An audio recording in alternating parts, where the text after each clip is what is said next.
Yeah, this is correct. I mean, the Commission has been alerted by citizens in recent months on the situation on the border.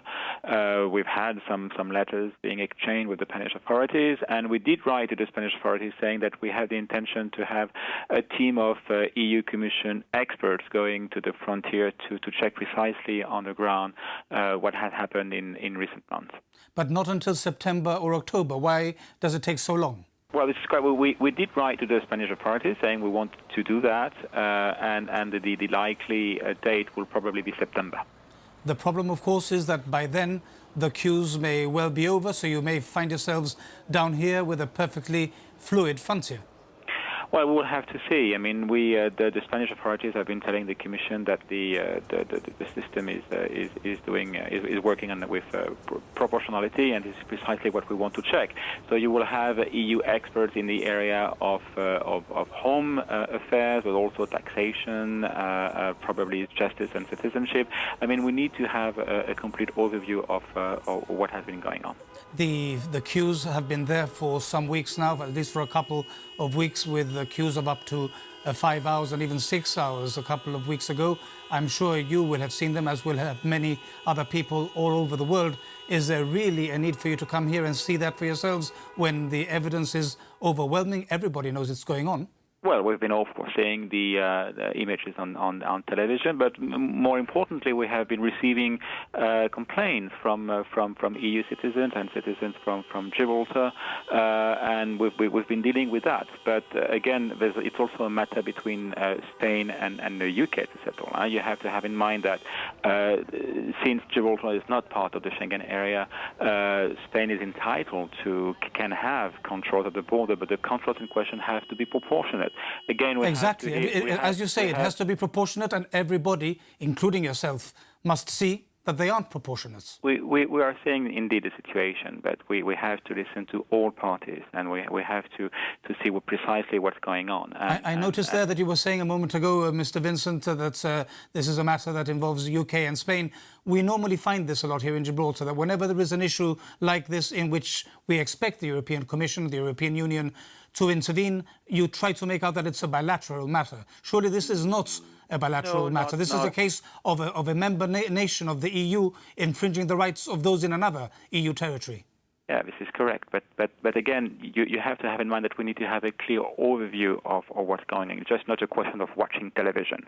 It's also an issue of discussing with people on the ground and to see precisely what is going on. It's the European Commission doesn't take decisions or launch procedures just by watching television. No, in fact, that's one of the things that we find here, that the European Commission tends not to ever want to act when it comes to upholding Gibraltar's rights. Everything takes forever. So I'd like to go back to the question that I asked you earlier. If you were to come down in September and the queues were absent, if there were no queues, what would you do then? Well, I can't respond to this question right now. I mean, again, the mission from EU experts will take place in September.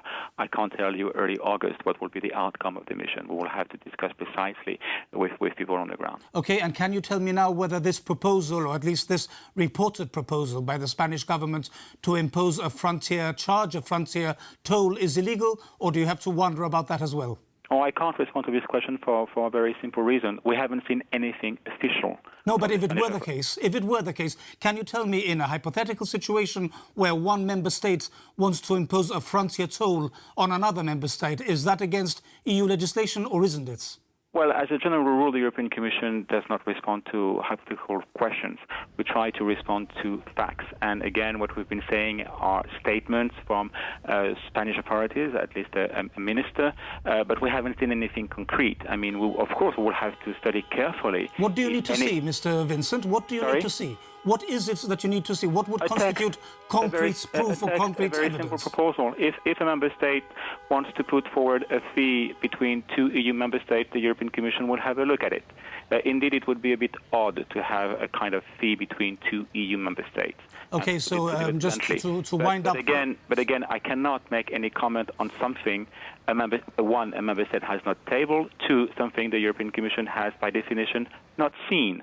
So we will have to see precisely what Spain has in mind, and of course the Commission will have a very careful look at what could be put forward by Spain. Okay, and just very finally, one other point. You were mentioning earlier that you've been in touch with the Spanish authorities to tell them of your intention to come down to see what the problem is.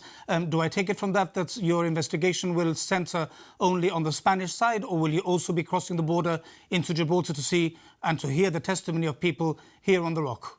Well, this will be decided, by the Commission. We did receive a letter from the Gibraltar authorities to which we're going to respond. But of course, we cannot exclude the fact that the mission from EU experts will also go to the other side of the border. Okay, and I don't suppose you'll be giving the Spanish government precise advance notice of when you're coming so that they have time to withdraw any restrictions that may be in place then? We have written to the Spanish authorities saying we want to go, and I think we will agree on a date or a time to go there. We're going to agree with that with the Spanish authorities. But surely my point being precisely that, Mr. Vincent, that if you tell the Spanish we're going to be there on the 8th of September, there won't be any queues on that day. This issue has been going on for months. It's just not a summer story. We've been receiving here in Brussels complaints from Gibraltar citizens. We've been receiving letters from European members of the European Parliament. So this isn't just a story which started days ago or weeks ago. It's something which has been going on for months, on which the Commission has been alerted. We've been working on that, writing to the Spanish authorities, receiving letters also from the Gibraltar authorities. So we're going to go on the ground to see precisely what is going on and how the Commission could help in trying to solve the matter.